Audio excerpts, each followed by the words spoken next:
A Fundação da Liberdade Econômica é um centro de pensamento, produção de conhecimento e formação de lideranças políticas que se baseia na defesa do liberalismo econômico e do conservadorismo como forma de gestão. Para mais informações, acesse flebrasil.org.br.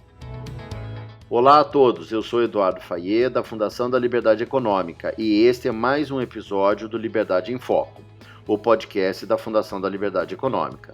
Sejam todos bem-vindos. No nosso podcast falaremos sobre o tema As Oportunidades do Fórum da Amazônia, um movimento que acontecerá a partir desse ano no nosso país e em articulação com vários países e vários movimentos internacionais. E para falar sobre o assunto, convidamos Vitor Borges, entrevistado da Fundação da Liberdade Econômica. Vitor é jornalista e radialista, presidente da Rede Nacional dos Consórcios Públicos, graduado em Administração de Empresas pela FEA-USP, possui MBA em Gestão de Negócios pelo IBMEC e pós-graduação em diversos cursos como Filosofia da Educação, Direito Eleitoral e Direito Administrativo. Vitor, é uma satisfação recebê-lo aqui no podcast da Fundação da Liberdade Econômica. Seja muito bem-vindo. Obrigado a você, Eduardo, ao vosso público. Agradecemos também ao convite feito pela Fundação Liberdade Econômica e estou à disposição de vocês. Legal, Vitor. Para a gente começar aqui o nosso papo, todo esse movimento, né, da sustentabilidade em relação às mudanças climáticas e mais objetivamente, né, dentro das grandes empresas, médias empresas e pequenas empresas, a questão do ESG, né, que é uma sigla que faz referência ao meio ambiente, às questões sociais e às questões de governança, né, na gestão das empresas. E aí esse movimento do Fórum da Amazônia é um movimento que é uma iniciativa brasileira, né, em relação ao resto do mundo, que pode gerar bons frutos para nós. E eu queria começar o nosso papo que você nos contasse um pouquinho o que é e qual é o objetivo do Fórum da Amazônia, tanto para o nosso país como para o desenvolvimento sustentável. Muito bem, são questões estas que você mencionou, transversais e de caráter internacional. A maioria dos países do mundo, os fundos de investimento, as bolsas de valores, todos esses fundos são muito ligados aos desdobramentos da questão da sustentabilidade, do meio ambiente, da segurança, da boa governança por parte das empresas. Por isso essa sigla ESG, ela veio para ficar. Portanto, as empresas, sejam elas grandes, médias ou pequenas, precisarão observar esse conceito, uma vez que os grandes fundos de investimento, os bancos que fornecem o dinheiro e o recurso para que os empresários toquem o seu dia a dia, estarão atentos a esse ponto significativo que é o cumprimento do ESG, das metas de emissão de gases e uma série de outras resoluções que foram tratadas principalmente com a ONU, com as diretrizes do ODS. É uma situação que muitas vezes fica complicada de entender por parte dos pequenos empresários, mas para sintetizar, vamos dizer que eles terão que observar relações através dos seus clientes e também dos fundos de investimento e dos bancos, onde eles precisam muitas vezes recorrer para tocar o seu dia a dia, precisarão mostrar ações em relação à boa gestão, uma gestão com ética, também preocupada com o meio ambiente e também preocupado com a segurança, inclusive dos seus clientes e fornecedores. De maneira que, como esse tema é global e uma das principais áreas percebidas por esses países que participam dessa discussão pelo ESG é a questão da Amazônia, nós decidimos formatar um evento em Manaus, que é a capital do estado do Amazonas, estado esse que reúne a maior parte do bioma da floresta amazônica. Então, o locus escolhido foi de forma proposital, Eduardo, para que a partir do Amazonas e a partir de Manaus, nós possamos trazer os principais atores da iniciativa pública, dos países e também da iniciativa privada para discutir os próximos passos que serão adotados nesta política de sustentabilidade. E, Vitor, é muito interessante essa iniciativa e no sentido dos benefícios, Qual é a avaliação de vocês?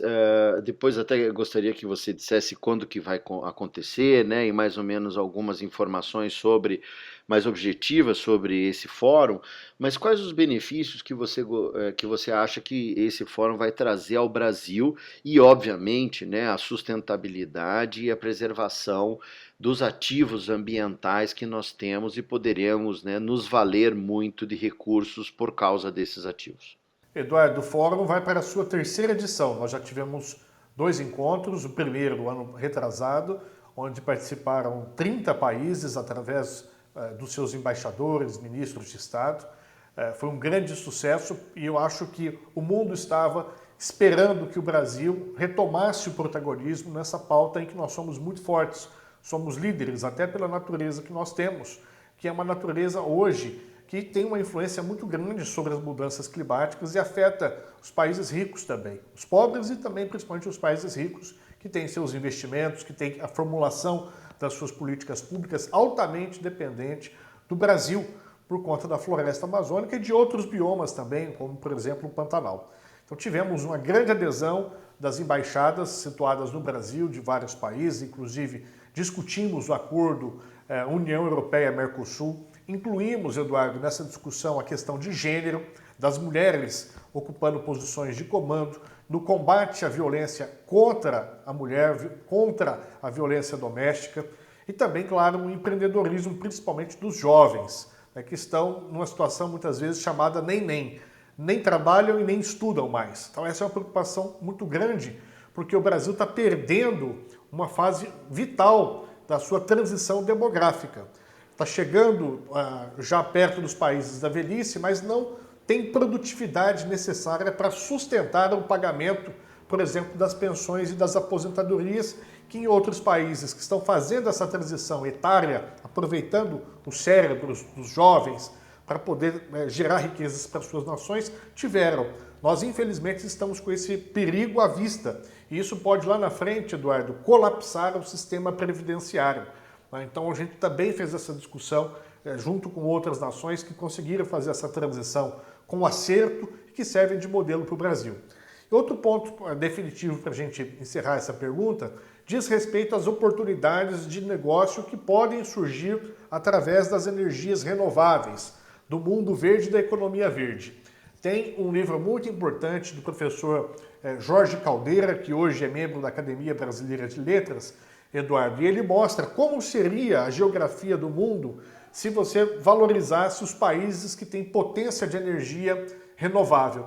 E aí você visualiza muito claramente que o Brasil é o maior país do mundo nessa questão, é o mais importante nessa perspectiva de potência econômica verde. Então, creio que todos esses elementos que nós já discutimos em 2 fóruns foi muito importante para o nosso país e também para a cooperação internacional, porque o Brasil ficou um tempo longe desse protagonismo de pautar a discussão sobre o meio ambiente e agora nós estamos retomando essa pauta que é nossa, pela natureza que nós temos e pela força e dimensão econômica do lado economia verde, que também é de nossa feita, vamos dizer assim.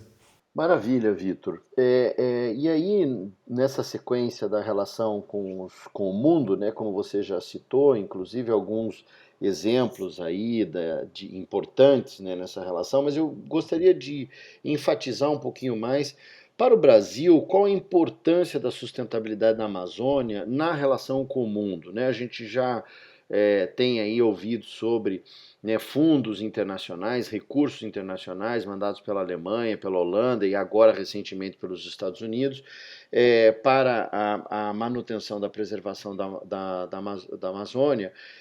Como que se vê isso nessa relação de importância da sustentabilidade? Olha, Eduardo, a Amazônia além de um bioma muito importante para o mundo, principalmente no tocante às mudanças climáticas, né? Ela é o termômetro do mundo. Antigamente as pessoas falavam que a Amazônia era o pulmão da humanidade, mas quem cumpre esse papel são as algas marinhas. Agora, o termômetro do mundo, sem dúvidas, passa pela Amazônia, porque se você tem um aumento de desmatamento muito grande, você tem um aquecimento do planeta que gera uma série de consequências. Nós estamos numa nova página climática do século XXI. Basta perceber as mudanças dos pontos de chuva e da dimensão da quantidade de chuva que nós estamos tendo. Hoje, por exemplo, sofrendo da região sudeste, no estado mais rico da federação, que é o estado de São Paulo. Portanto, essa questão climática ela não escolhe ricos nem pobres. É claro que os pobres vão sofrer mais. Porém, as localidades geográficas, por conta dessas alterações climáticas, que dependem em grande parte da preservação da floresta amazônica, com certeza tem o seu afeto e tem o seu problema. Então a gente precisa encarar essa nova alteração e valorizar ainda mais o papel de termômetro que a floresta tem. O segundo aspecto, Eduardo, é o desenvolvimento econômico, principalmente da população que vive na região amazônica. Nós temos quase 20 milhões de pessoas que vivem nessa região, portanto uma área bastante considerável, e elas precisam tirar o seu sustento através da floresta. E nós temos que monetizar, por exemplo, os ganhos de compensação de carbono, por exemplo, que as empresas e os grandes países precisam fazer. Nós temos a oportunidade de oferecer isso a eles, para que a floresta continue de pé e que valha a pena para o cidadão que mora lá e que precisa comer da renda que a floresta tem que gerar para ele, que vale muito mais a pena ele manter a floresta em pé do que ele desmatar a floresta. Então essa é a grande preocupação e, digamos, o grande X dessa equação. Fazer com que a manutenção da floresta gere riquezas para as pessoas que dela precisam para sobreviver. Então eu vejo que o conceito de monetização da floresta amazônica, do meio ambiente, é o passo mais próximo que nós vamos ter que enfrentar em poucos meses, poucos anos. Vitor, e para a gente finalizar, eu queria que você falasse sobre duas coisas. Primeiro, você tem exemplos ou referências de projetos de sustentabilidade que atraíram, ou que podem atrair, não necessariamente estão acontecendo ou poderão acontecer, investimentos representativos para essa população local e desenvolvimento econômico que você citou? E também queria que você falasse um pouquinho sobre o evento Fórum da Amazônia em si, quando que ele será, que período mais ou menos, enfim, como que as pessoas podem acessar essa informação para que elas possam participar eventualmente, virtualmente ou presencialmente, se for o caso. Muito bem, Eduardo. Em relação aos fundos, como você já citou, o fundo da Amazônia, que vai ser abastecido em grande parte pelos países da comunidade europeia e também da Noruega, Suécia, os países nórdicos, né, que tem muito interesse nessa pauta, até porque eles estão muito ligados à questão dos gelos, né, do degelo das calotas polares, especialmente do polo ártico. Então, para eles faz todo sentido, até para a sobrevivência, essa questão da Amazônia. Eu creio que nós temos também que citar um outro fundo de investimento que foi feito pelo governo do estado de São Paulo para pesquisas na floresta, que aportou cerca de 100 milhões de reais. E eu creio que agora, com essa pauta ESG mais latente, as empresas também vão se interessar muito por parte da questão da sustentabilidade em manter o desenvolvimento econômico sustentável daquela região, até como pré-requisito para estarem na Bolsa de Valores em estágios que possam atrair ainda mais aquele investidor que está preocupado, até por conta da geração. Você tem hoje no Brasil uma geração muito preocupada com o clima, tem aí os Jovens pelo Clima, que participaram ativamente do nosso segundo fórum, falando na abertura do evento, Eduardo, junto com os embaixadores, junto com ministros, com ex-presidentes. Eu fiz questão de dar voz a esses jovens que estão muito mobilizados e têm agora no seu potencial de trabalho uma preocupação com a proteção da floresta. Então isso foi muito positivo, nós darmos esse protagonismo para os jovens que estão preocupados com esse tema. Fora isso, nós temos também, por exemplo, a Bolsa de Valores de Luxemburgo, que lançou os títulos verdes com rastreabilidade e com impulsão para aquelas empresas que fazem todo o sistema de venda dos seus produtos com base na proteção das florestas. Então, é a segunda bolsa mais importante da Europa, que é a Bolsa de Luxemburgo, já movimenta mais de dezenas de bilhões de dólares para esse tipo de investimento. Então eu vejo que isso é irreversível, que nós temos que aproveitar, o governo brasileiro, a janela que está aberta para o Brasil ser a grande potência de economia verde, e para as empresas, por exemplo, que fazem o caminho como fizeram a Avon, aliás, como fez fez a Natura, também está fazendo agora a Avon, preocupada exatamente com a proteção da floresta e também tirando riquezas desse bioma farmacêutico, que é, de fato, uma grande força que a floresta tem. E sobre o evento, para finalizarmos, ele vai acontecer ao final do mês de novembro. O ano passado foi logo depois da COP27 e esse ano também será dessa forma. Depois da COP, nós faremos na última semana de novembro esse encontro em Manaus. Depois eu deixo o site e o link para vocês e vamos convidar aqueles que tiverem interesse de debater esse tema de vital importância para nós e para a humanidade. Muito legal, Vitor. Espero que todos tenham gostado desse episódio com o tema As Oportunidades do Fórum da Amazônia.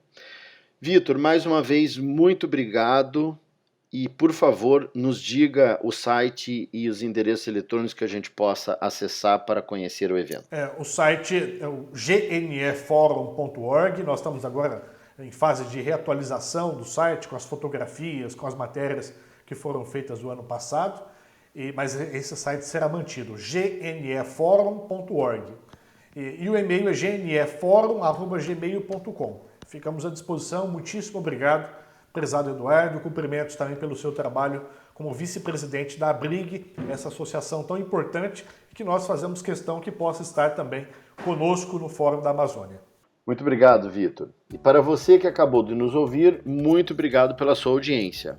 Para mais informações, acesse o site flebrasil.org.br e siga as nossas redes sociais no Facebook e Instagram, @FLEeconômica, e no Twitter, @FLEbrasil.